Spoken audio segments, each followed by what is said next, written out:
right, Dave Bologniers, take it away. I think we're good to go. Okay, thank you.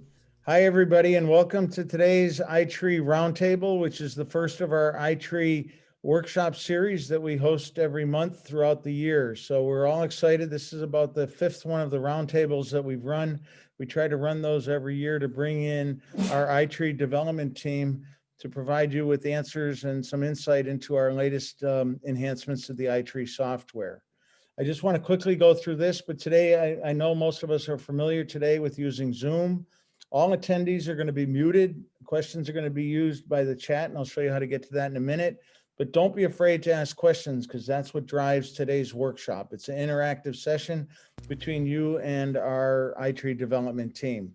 And then also be patient, because we'll try to get your answers completed at some point. And all of our iTree team is on the call today. So if you type your questions in, it might not be answered by the speaker, but by another one of our team members, a developer or support staff.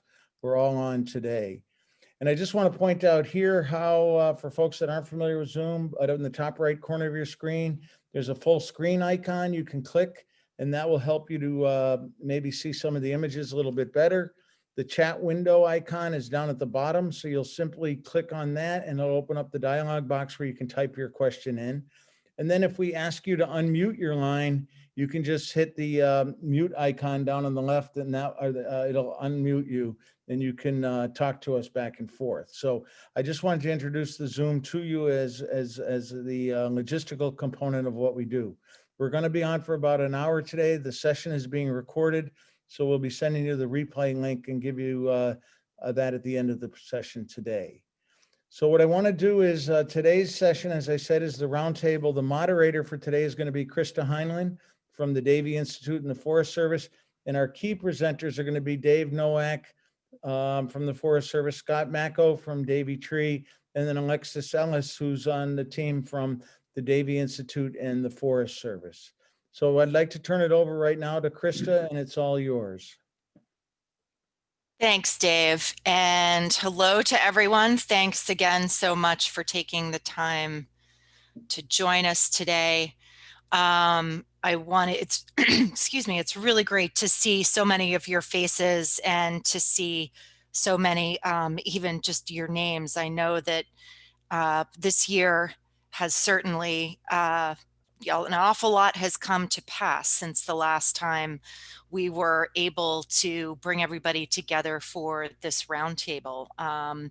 So we're actually really excited for a number of reasons to be here today and to talk about some of the new changes that are being onboarded with respect to the iTree set of tools. One of the things that we know, when we think about the last year, not only some of the things that Dave was telling us about in terms of working together online, we're aware that, people have had different opportunities to communicate and to work together or to just get much more familiar with online technology. So do remember, keep that in mind. This is a platform that a lot of us are now getting much more used to. We are going to try to accommodate as many voices as we can, which is one of the best parts about doing the roundtable, is that we, can bring everybody together. We also know that, for example, in your respective locations, your work around trees might look a little bit different right now. But one of the things we know is that at the same time, the work of our trees has been one of our great constants. So what we're going to do today is talk to you about some important progress that we've been incorporating into the science and the methodologies, the addition of new locations, dissemination of some new ways that we're able to look at and think about the benefits of our tree projects and tree canopy in general. So how that's basically going to look, we are going to talk about those improvements We're also then going to talk a little bit more candidly just about some things that you as iTree users want to keep in mind in terms of how these different updates and additions are, going to enhance your tree work. And obviously, if you have questions around those, we're going to do our best to pull those together and lead that into a good conversation. But the first thing that we're actually going to do, I am going to send us back to Dave Bloniarz for just a minute. We're going to show you a short video this morning. Sorry, it may not be morning where you are, and I'm laughing because it's not actually even morning where I am, but such as it is. One of the things that a lot of us have enjoyed, I think, is the extent to which we've been able to maintain our partnerships and communications via, exercises like this one today. Even though the UNRI Roundtable has always come to us in the form of a webinar, we know that these kinds of opportunities have really given us some, ways to keep connected, but also some ways to interact maybe more pointedly and a little bit more in depth sometimes with some of the users and talking about their iTree projects. So Dave has, he took the opportunity over the fall to put together some discussions that our users were willing to record for him, but also, throwing that into ways that we can talk about iTree as people are thinking about how the best way to approach utilizing something like Canopy or something like Eco into the work where they are. So I'm going to give this back to Dave Bloniarz for a minute. And after we see this video, importantly, he's going to let us know how you can be in touch with us if this is something that you're interested in contributing to. Okay, thanks, Krista. The way this came about was Dave Nowak and Scott Macko asked if I could put together a short video that they would present to some of the policymakers at the Forest Service. And we thought it would be a great idea to get a few testimonials from people that are using iTree. And that's part of why we're showing you this video segment today, to see if you might be interested in helping us by joining to tell us some of your success stories and your experience with iTree. And we can add you into several video segments that we're going to be completing over the next several months. The idea is we can talk all we want to talk about the value of iTree, but the best salesperson or salespeople are the testimonials that are given by our partners that are actually using it. So no matter what level of user you are, we're going to be making a series of these that are going to be brought out. And we're hoping if you are at all interested after looking at this video to see, you'll see some testimonials in here. If we could work with you to tell your story and to help us to tell the iTree story, we're just going to ask you to add your name and your email address in the chat window. And then I will be in touch with you to talk to you a little bit further of what it would entail. But essentially, it would be a quick recording on Zoom. But before I talk too long, I'm just going to put this up, and somebody's just got to let me know whether you can actually see it. So let's see what we got.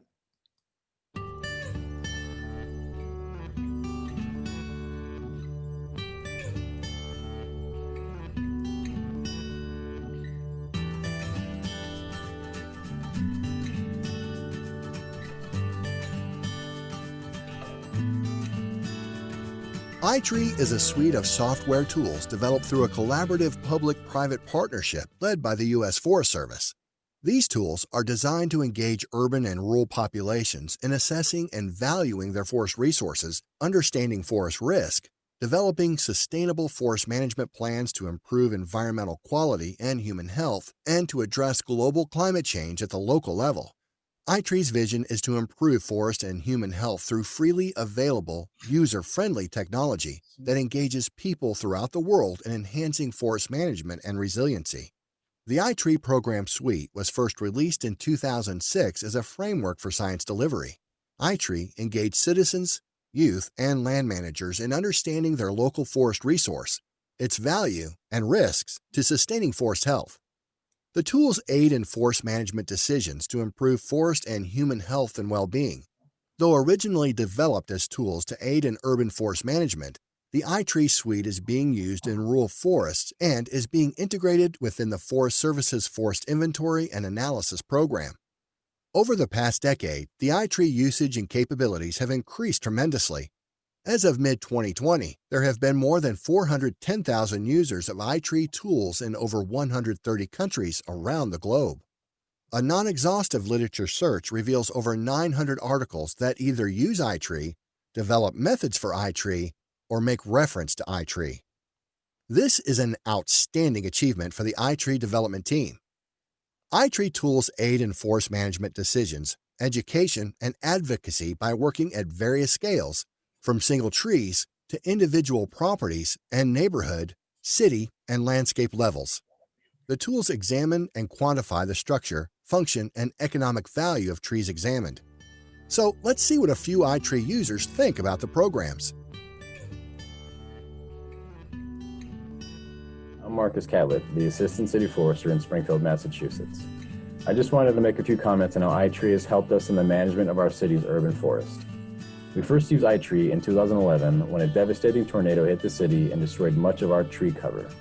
Using iTree Canopy, we were able to estimate the percent tree loss and calculate the loss of benefits in environment and economic terms. This helped us leverage over $14 million in recovery and regreening funds. Following the tornado, we used iTree Design to choose appropriate locations for planting over 4,000 new trees, helping to ensure the best placement of these trees and help cool the city and reduce energy use. Finally, we've been using iTree Landscape as we plan future tree plantings, investment, and greening in Springfield's most impoverished neighborhoods. iTree has made a huge difference in the way we work, and we are excited as the Forest Service continues to improve and expand the iTree initiatives. It is paying big dividends in communities across the world. Thank you. I'm Fabiola Lopez. I work like a consultant for international programs in Mexico. And in my experience with iTree, Eco and Canopy, I think iTree gives you great tools to make a good assessment of urban forests. And I think something that it's important in Mexico is that before the adaptation of iTree Eco, we could then make an estimation of environmental services. We could then make a good evaluation of the function of trees. So with ECO, we have the possibility to have this information and to make a better assessment of the urban forests in the Mexico cities. So with this information, we can show to the taker decisions, I don't know, to have the opportunity to value the trees, to make a better management for the urban trees. And also we have the experience of share these projects to the community and invite to the community to measure trees in some projects and to have more contact with trees.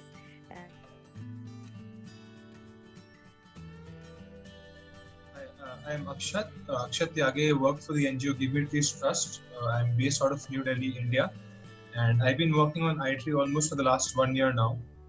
It was back in June 2019 that I was introduced to iTree in the Urban Forest Community Engagement Seminar, and iTree has really changed the way we look at trees in Delhi. So, for example, in our organization, we've always believed that native trees are the best for the environment, for the local environment. But with iTree, it's really made it clear through data that native trees are actually much more beneficial for the environment than invasive species. So earlier it was just people used to say through intuition that this tree is good or that tree is good, but now we have solid data to back our to actually find out which trees are good for the environment. So So why not try iTree today? You'll learn a whole lot more about just what the trees in your city or town are doing to help make the community more livable, resilient, and sustainable.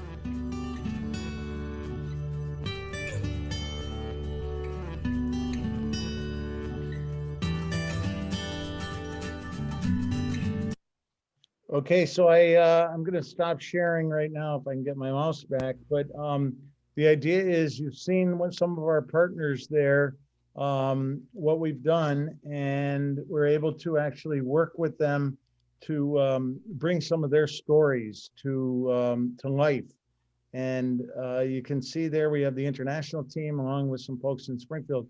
We did this in sort of in a fast pace to get it done so that Dave and Scott could present. So we'd like to get some more refined video segments done.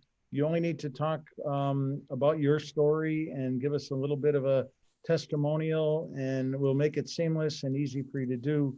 So if you're at all interested, please just put your name and email in the chat, and then I'll be in touch with you in the next week or so that we could arrange a time to talk and then have you eventually record something if you're interested.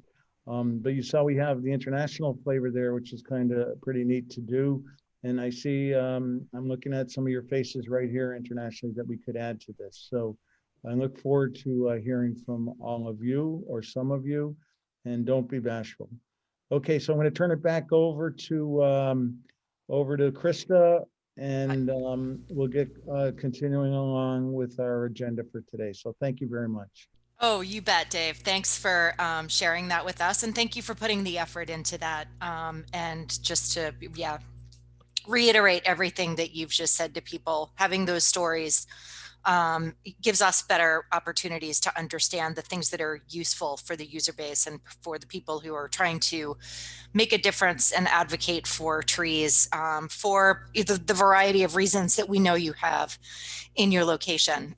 So it was actually one of the more positive things that we were able to get from the last year of, differing ways of communicating and network with people. So next up, we are going to hear from Scott Macca with the Davey Institute to kick things off, just as somebody who has been one of the key brains behind iTree since the beginning, just to sort of bring us to the place we are today, and what that means in terms of the mission for iTree and how we continue to move that forward. Scott? Yeah, thank you, Krista, and thanks, Dave, for showing that video. And I will just, as another plug for that, that goes a long way. You all, we got a great group here of over 150 people across the globe joining us today. And if, iTree has been meaningful to your job in what you do, these kind of testimonials go a long way for us to get support within our organizations, within the federal government here in the US, to support these tools over the long term, seeing really how they've impacted people, jobs, lives across the world. So again, if that is anything you think you can muster in terms of being able to just do a short description of how you might be making a difference with iTree, or how iTree has changed how you do your job, we would love to hear about it and highlight it. So thank you again for all you to just consider that. We appreciate it. So I'm just going to take a minute here. We're already about 20 minutes in, so I'll be brief, but we got some new faces out there, and then I see a lot of very familiar faces out there. So I appreciate you all joining us. And I just wanted to kind of level set what we're doing here today. What you heard in that video was talked about science delivery framework. And this is going back, over 15 years now since iTree was first conceived and released to the public. And it was exactly that. How can we get this good science out to people, make it accessible? And we predicated that science delivery framework on what you called DDS and that is the development, the continuous development, dissemination, refinement, and support of the tools. And I think what we're emphasizing here today is that idea of refinement, and that comes in two forms. Number one, when you look back 8 years ago, 10 years ago, 15 years ago, iTree was just two tools. It was iTree Eco and iTree Streets. But we heard from you as a user base. You provided the feedback that says, the functionality isn't quite right with what I do. Maybe we could think about new tools and how we approach the science delivery framework. And then we have expanded our audience, not just to urban forest managers, but to planners, to landscape architects, to school teachers. I saw Eric Wiseman's on the call today. He's teaching iTree in his university classes, the next generation of stewards and what's going to be in their toolbox. And iTree is one of those tools that they'll be using when they start to make a difference and begin their careers. So iTree's changed a lot, and that has a lot to do with the feedback we get from you as users. And then the other aspect of refinement that we deal with on a year-to-year basis means updating and refining these tools to represent the best available science. And so, when you guys are all using these tools to, however you're using them, maybe it's to justify budgets, maybe it's to understand what you need to preserve and protect in your urban forest, or maybe it's to make better management decisions about how you can expand your canopy in terms of what you want to plant, where you want to plant, when you want to plant. And when you get up in front of your mayor, your city council, your tree board, whoever it is, I think you all expect to have the most credible data and models behind these tools that you're presenting. So to that end, I think we have a long-standing tradition of continuous improvement of the data and models behind iTree. And starting 15 years ago, we've worked every year to improve how we localize these data sets, whether it's air, whether it's rainfall, the weather data sets, the geographic data sets. We've improved our hydrology models, our air pollution, carbon growth models as time goes on. And we understand, getting from some feedback from you all, that some of you might be first-time users of iTree. How are these changes going to affect my results?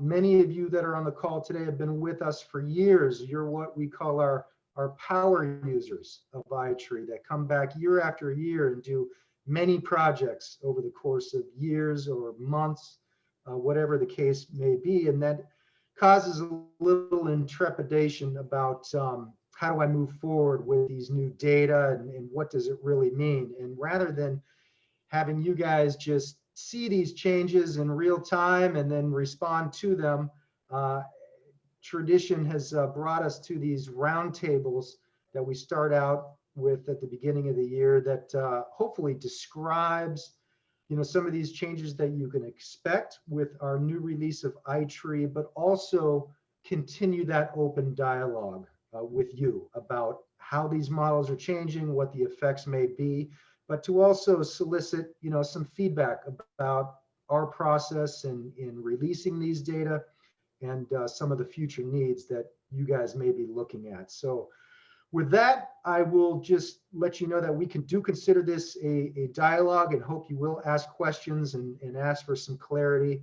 But with that, I'm going to turn it over to Dr. Dave Nowak and Alexis Ellis to describe some of the changes that you might see with this new release. Thanks, Scott. I'm going to try and share my screen here. All right, is that showing up? Yeah, we got it, Dave. Yep, perfect. All right, super. Looks good. Well, welcome everybody. Thanks for being on the call today. We really appreciate it. I just want to reiterate what Dave was saying about those videos and what Scott was saying. Any success stories are really good, and not only good for us, but they're good for you. I think the more we can share how we're being successful with the tools, the more everybody else can learn from that. So I would encourage you to submit any success stories that you have. There are a lot of new updates coming out to iTree very soon. I want to acknowledge the staff because there's a lot of back-end database work that needs to be updated. Also acknowledge Naomi Zurcher, who helped with a lot of the species database and updates, which will be out in this new release.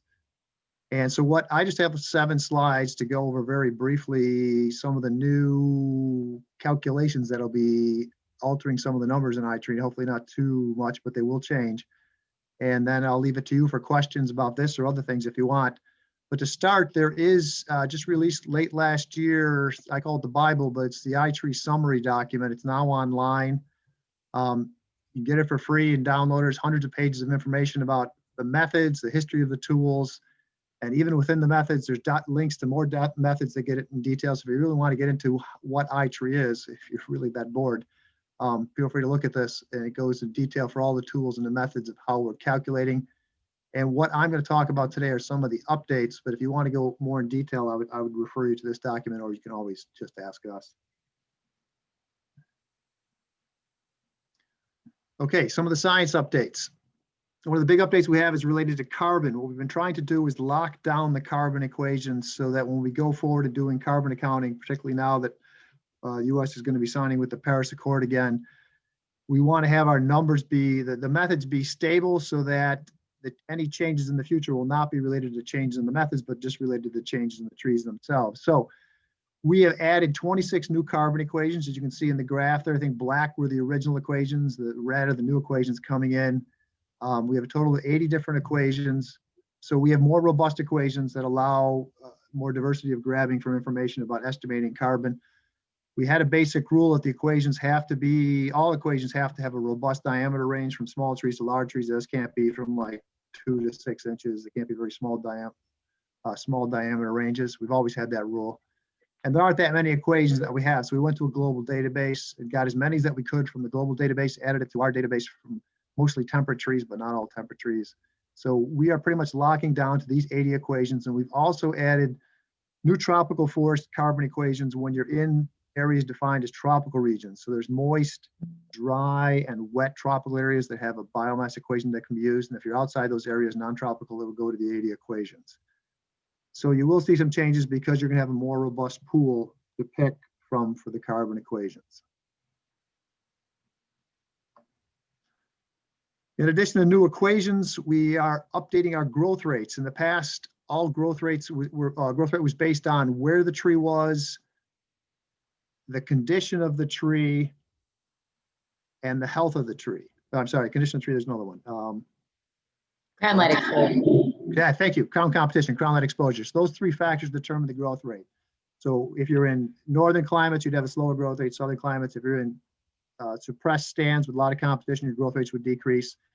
And as condition went, obviously a dead tree would not grow. So those are the 3 main factors. What we've added new to this is each species is now classified by a growth rate class. So if you're a fast growing tree or a slow growing tree, your growth rates are moderated based on your class. So obviously faster growing trees will grow faster than slower growing trees. So there's some more species refinements in the growth rates. And as the trees reach maturity and they reach the maximum size, the growth rates are capped or slowed down so that it doesn't keep growing based on the conditions of the trees. So there's more refinement to the growth rates that you'll see. This is mainly to do, you won't see this so much in eco, which only projects 1 year. You will see this more, you'll see it a little bit in eco, but you'll see it more when you do forecasting, which will be out in some of the tools such as design and the forecast tool where you grow over long periods of time. These growth rates will have a greater impact on carbon sequestration and also any of the areas, any of the services related to leaves. As the trees get bigger, they have more leaves, so they're transpiring more water, intercepting more pollutants, things like that. Also with carbon, we are adding a wood density information. In addition to those 80 formulas, we have wood density from over 1,500 species. And we basically ratio the wood density of the species we're trying to calculate against the wood density of the species formula that we used. So it'll give more refined estimates for carbon storage and sequestration based on the wood density of the individual tree. Again, if we're locked into those 80 equations, we then ratio to the 1,500 against the 80 to try and get a better estimates of carbon. So again, carbon will be refined, as will sequestration because growth rates will change. Some new other things with affect these. Now that's the carbon and growth. We also are changing shading coefficients. Again, this is all based on newer, most of it's based on newer science. Greg McPherson came out with a paper a couple years ago on new shading coefficients. We had some in the program already. He did 149 new ones, but what he did is his shading coefficients are basically how much light is blocked by the canopy of the trees. We had it based on species. His new formulas are also based on species and diameter. So the shading coefficients vary somewhat as the trees get bigger. So now we've added that factor in. So no longer is the species or shading coefficient constant with size. It actually changes as the tree size changes. And we've added new shading coefficients in.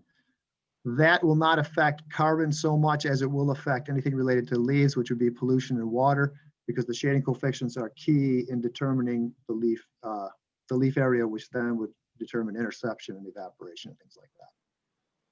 So we have new equations there. We've also have removed the Behr-Lambert law equations for those that really know what that is. Basically, that's a forest-derived equation for estimating leaf area. We had that in for closed canopy trees, so trees in forested conditions, and we used our equations from our open grown trees. We are dropping Behr's law. Originally, we did not have Behr's law in back in 15 so years ago. We added it in, and we outsmarted ourselves because now we have to take it back out, because not that the equations are bad, it has to do with monitoring trees through time.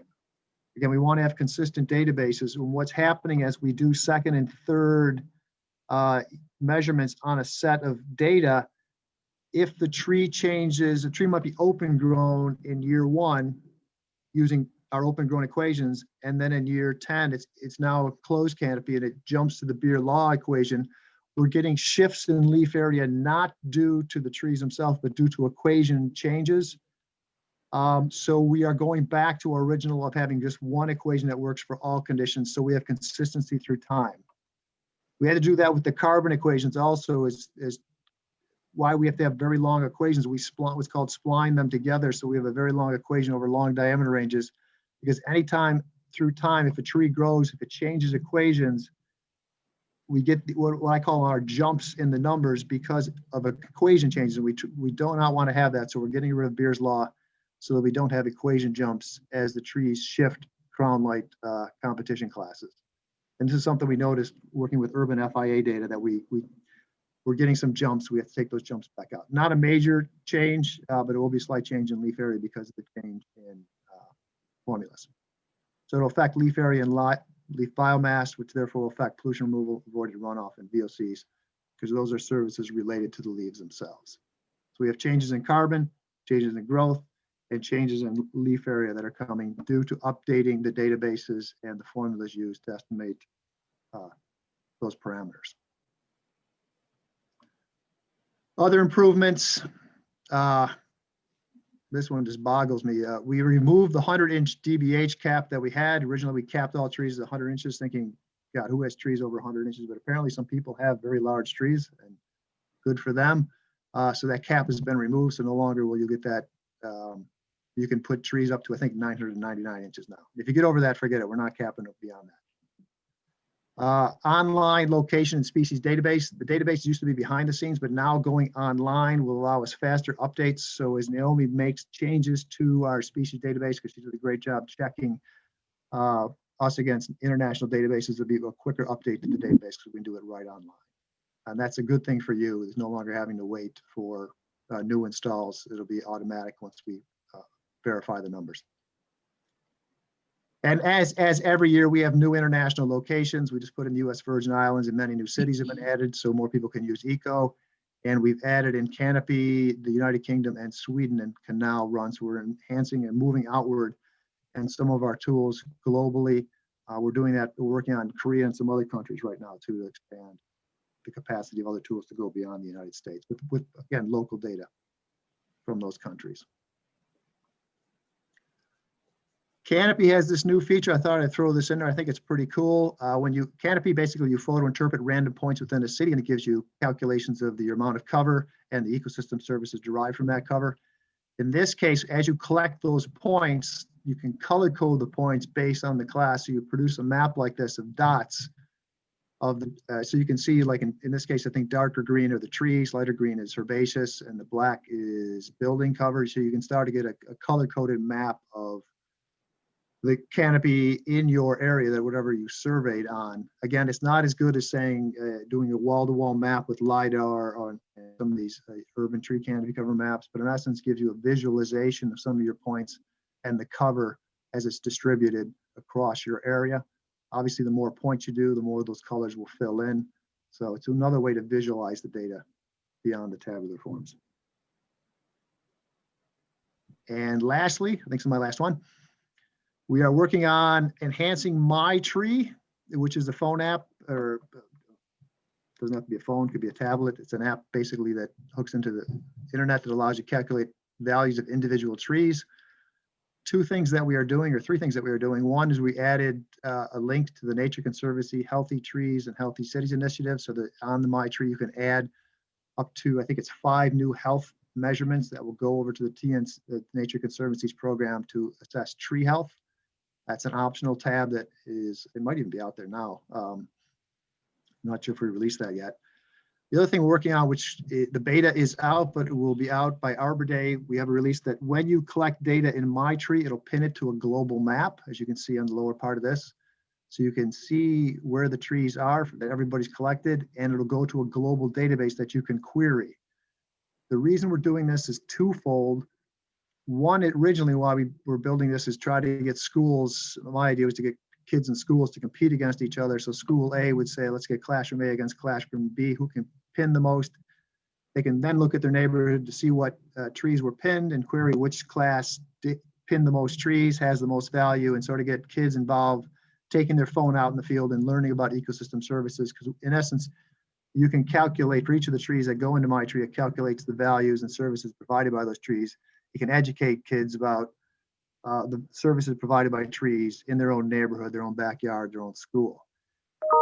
With the Trillion Trees initiative coming up, we think this is going to be even more important, is that we now have categories. When you put trees in, you can put them in by groups, and if they're planted trees, we can monitor all trees being planted if people use this tool, because the GPS coordinates of the tree being planted will be pinned to a map, which it serves two functions. Once this is released, it'll serve the function of a database of all the trees that were planted within a geography or by a group. You can do it either way, but we can keep tabs of how many trees were actually planted. Are we planting a trillion or not? And even probably more importantly, because there's GPS coordinates, we'll be working on ways to monitor those trees into the future without having going back into the field. Because if you think about it, if I pin a tree to a map now and I have its location, I can look at Google 5 years from now, 10 years from now, look at that exact same point to see if that tree is there. So you can randomly sample these trillion trees and see the survival rates without having going back and remeasuring all those trees. You can do it from the air. So we think there's a huge capacity here of this new tool to aid in monitoring and validating or quantifying the amount of trees that are being planted. So that'll be the first version of this will be out by Arbor Day of this year, where we've sent it out for some groups for comments. So we'll be working on that coming up. So with that, that is all I have. I will stop sharing, and I guess we can take questions, or Krista, are we going on somewhere else after this?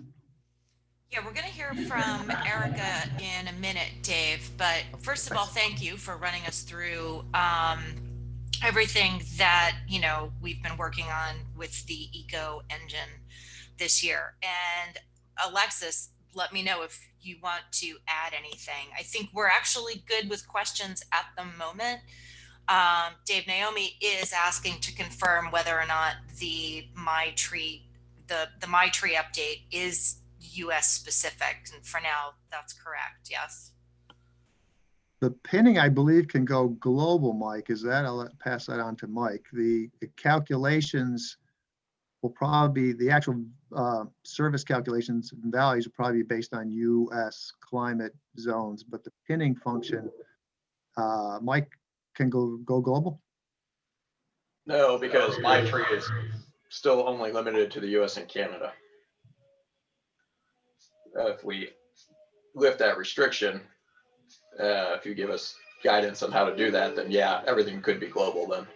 Okay, we'll discuss that because we're still having meetings on how we want to build this out. So in essence, I would like to have the pinning go global with maybe turning off some of the services if we're outside the United States and just say, here's, you can put the trees in until we build up the tools for those regions. You're just going to get estimates from the United States or Canada.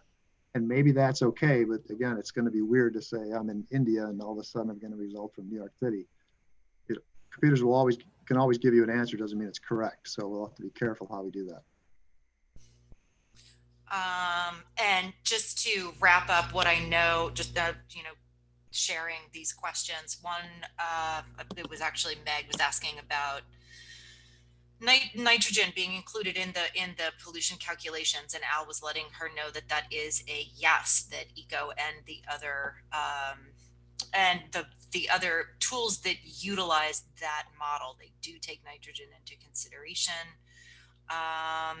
That would be nitrogen dioxide, NO2. Thank you. Yes. And we actually, not for nothing, I'm going to plug that we have had a few people check in with us about different aspects of their projects that they are interested in sharing with us. So we're going to definitely keep track of that situation when we wrap that up at the end. So I want to just again give Alexis Ellis the chance to add anything from the science team.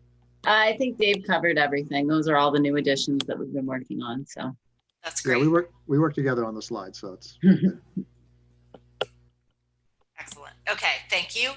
And what we want to take a minute to do right now, again, keep coming with your questions, and we'll have some time at the end. But I'm going to hand this over to Erica Teach. And she's going to talk to us about some of the ways that users want to be thinking about everything that Dave Nowak has shared with us in terms of, presenting what we know was the science behind these changes. And Erica is going to start our conversation about how those things look in your actual report, and how to think about those as you're working with what might be new values that you're seeing with your tree work. Erica? Hi, thanks, Krista.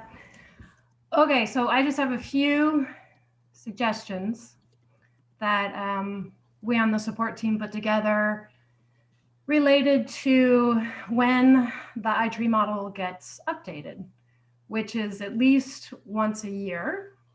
So the first thing to consider, the first 3 slides are about iTree Eco. So if you are working on a project and collecting data with the mobile data collector, before you update the software on your computer, make sure that you retrieve any of that data that's out there on the web page, on the web interface, that mobile data collector web interface.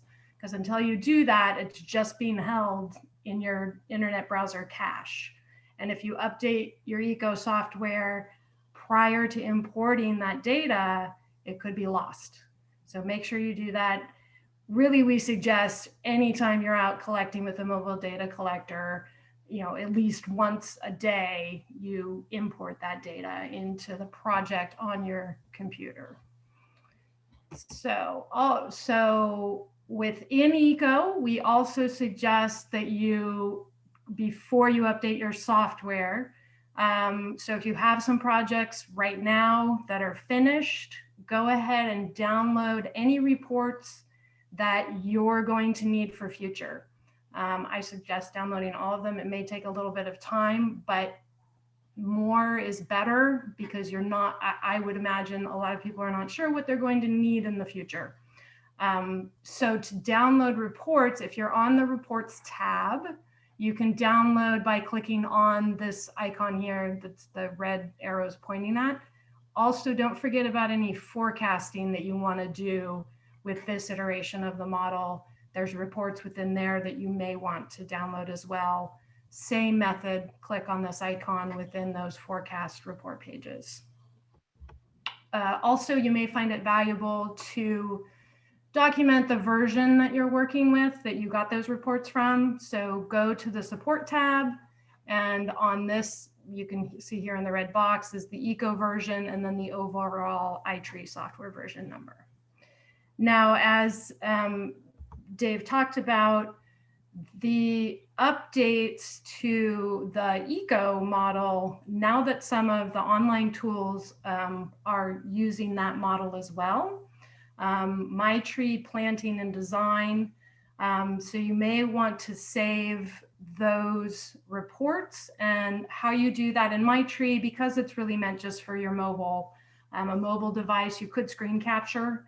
But then, so within design, you can download the report by clicking, once you go through your project and you produce your report, you can either view the report here on the right-hand side, this red box. If you click on the view report, you'll get a PDF report that you can print. If you want to print the current screen that you're on, so in this screen capture here, it's overall benefits and the current year, 2021, you can work through these tabs and you can print each one of those screens. And then in planting, to print the screen, this table here, so you've gone through and you've asked it to produce the report. And if you want to just print these tables here, the CO2, energy, eco, and air pollution, you can do that by hitting on the print button here on the top right-hand side. If you want to export this into a spreadsheet, make sure you click this export button here, and that will produce a spreadsheet for you. And that does have the version number of planting on it. So we suggest also doing this in any of the online tools. So Canopy and Landscape, you can also print out reports. And as Dave pointed out, there are some updates to Canopy, mainly visual updates and now for Sweden Eco, but updates do occur. So, you know, make sure when you're working on a project there that you do save your reports for there. And this really just helps to communicate. You can look at the values before the model was updated and after, and then if you have questions, you can ask us and we can refer you to the references so you can communicate with your collaborators or other folks that you need to about these changes. And as always, that is our email. Ask us the questions you need, and Dave and Al, Jason, Krista, I are all there to answer your questions. And that is all I have. Thanks, Erica. No, that's great. That's helpful just in terms of a rundown of what people can expect to see and some of the things that they can keep in mind to do ahead of time as we look at this transition. I know that we have had a couple of people more expressly ask, well, when is this happening? And we can't highlight the exact date at this moment. Sorry about that. So, but just know that this is literally being wrapped up as we speak in terms of the development of these changes.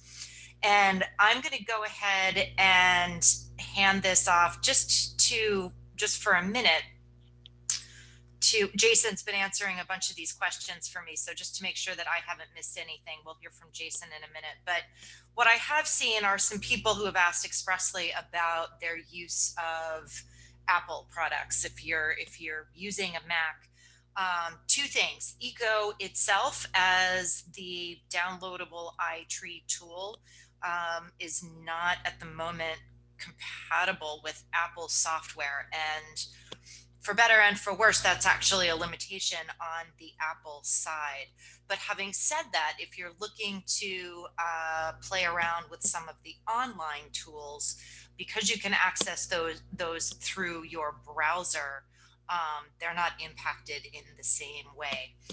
And just to acknowledge that we know we have some users, we clearly have some with us today, some people who they were early adopters of iTree Streets, which is the legacy program that made these calculations before we transitioned to Eco. And the question was, all right, so I still know that I need to change over to Eco for my work. Should I wait until the update is launched? And the answer, thanks, Jason, is basically no. You can go ahead and do that now. The changes that you're going to see ultimately with regard to the updates we're talking about here will be pretty seamless for any existing eco project. But having said that, and just because I don't want to miss anything, I'm going to ask Jason to chime in for a minute on any questions that we feel are particularly pervasive today or common. Hey, Krista, there are lots of questions, and there are some hard questions. So since Alexis and Dave and other folks are here, we'll ask them the hard questions. Good choice. So Dave B posted a question from someone just asking about if there are any plans to update the structural value estimates that are in any of the tools. I think the only way we're updating it, and Alexis may chime in on this, is with the producer price index. We're going to be matching everything up to keep current on the producer price index. But I don't think, unless there are new species values in a database, there's not much else we can update. I think it's going to stay fairly consistent using the older CTLA, I think version 9, somewhere in there, formulas. So we don't do the latest because it gets really complicated. It's a simplified version of the CTLA. Right. So there's just not the data. Users Yeah, unless there's, yeah. We can update the dollar values. We cannot update, and we could potentially update the species values associated with different states or different regions if those data were available, if they're very difficult to find or non-existent. Great. We had also a question from Selena just asking if there's any way to model impacts of climate change in eco, or if anyone has done that sort of thing. We haven't. We've talked about it. I think the only way we could do it right now is to manipulate the weather files and re-simulate under a future climate. We have climate change projections in landscape. I don't think there are any other tool at this moment. I'm looking at Alexis's face to see if she's shaking her head up or down. Or... No, you could use forecast in eco to maybe, if you had an idea of how the species composition was going to change, you could put in, I think we have weather events or pest scenarios, but really nothing beyond that. Yeah, I think the only thing in the forecast scenario you could do is change the mortality rate by species and say, okay, climate change is going to kill off this species more than this, and simulate that. But in terms of actual impacts on ecosystem services, it's best probably to go back to eco and alter the weather file. So and that's the problem we're running into, is our data in the weather is hourly. The future climate data is usually annual. So the average precipitation is going to go up, whatever, or down 10 millimeters, and temperature is going to go up by average of 2 degrees. How do you distribute that temperature curve or changes and the precipitation changes on an hourly basis? We've been trying to discuss how to do that. There are different ways you can model it out, or keep the same patterns and just increase it by a proportion is another option, but we haven't built that factor in. We have the climate change data. We only have certain scenarios. I think we have a bunch of them in landscape, but I think the 8.5 version is probably the closest to what reality is going to be right now. So the question is what scenario, what model, but you could do it yourself by manipulating the weather file. We have to figure out a way to do that. So the answer is no, but it could be done. Yeah, I think that's most of what I saw, unless there's anything new that's popped up in there, Krista or Al or Eric or anybody else on the support team. But I think Alexis also answered a couple questions about whether the tools would work in Puerto Rico and the U.S. Virgin Islands, and yes, the Puerto Rico and Virgin Islands are in the works. So in case other folks are interested in that. But yeah, with that, Krista, I can pass back over to you, and you can wrap up any other things that may have come up. Oh yeah, thanks, Jason. Hey, there is one more question that just came in about are you adding soil toxicity / conditions back into the array of factors? I'm not quite sure what tool they're referring to, but that is yeah, I'm not sure where we would put that in. We don't have soils information really in any of these. I think in hydro has it imputed through the calibration, the soil parameters, but not toxicity to try and calculate water flows. But we actually don't require soils information. It'd be great to have it, tough to collect. So we don't have it in there. I guess one other comment, Alexis, Puerto Rico's already in, right? It's Virgin Yes, Islands. Puerto Rico's in and in everything, and Eco, the new version of Eco will have Virgin Islands in it, and then we're working through getting Virgin Islands into the other tools, design and planting. But if you have ideas on the soil toxicity, we'd like to hear what that is. I'm not sure what that would, how you'd even put it in, or how we'd get the data to say what. The same problem we have with bioremediation. People want us to do that. We could potentially do bioremediation, but we don't know which soils need to be bioremediated. So that, like with air pollution, we know the conditions because they're measured. The weather, we know the conditions because they're measured. The soils, we don't know. So if I move 10 feet over or a mile over, is the soil toxic or not? There's no data for us to know that. So it gets difficult to model that without having the basic input parameters on the soils. Rocco did have one question that he reiterated here nice and concisely. Just switching to getting rid of the Beer-Lambert law, are we going to end up with pretty much every tree being treated as if it was open grown? So we'll get higher leaf areas and leaf area index values? No, because as the stand conditions change, so will the tree conditions that you measure. So trees in forested stands tend to be narrower and maybe taller as competition goes up. So it'll self-compensate in many ways by the parameters of the tree, and also the percent missing or percent dieback would likely increase as you get into more forested stands. So it would drop off in that fashion. So I think it'll be fine in terms of it'll self-correct in many ways through the measurements themselves. Right. And that's, of course, another plug for measuring all the crown variables in iTree Eco rather than just deviate Yes. and letting them. Measurements are very important. Yep. Thank you both. And I did want to, this is actually quite a valuable way for us to realize the different capacities at which this gets everybody's wheels turning. With respect to your individual or your, the projects that you work on where you are. So these, questions large and small are all welcome. And it's one of the things that makes this roundtable really nice for us. And hopefully it's also something that you find valuable. And we can continue to see those wheels turning.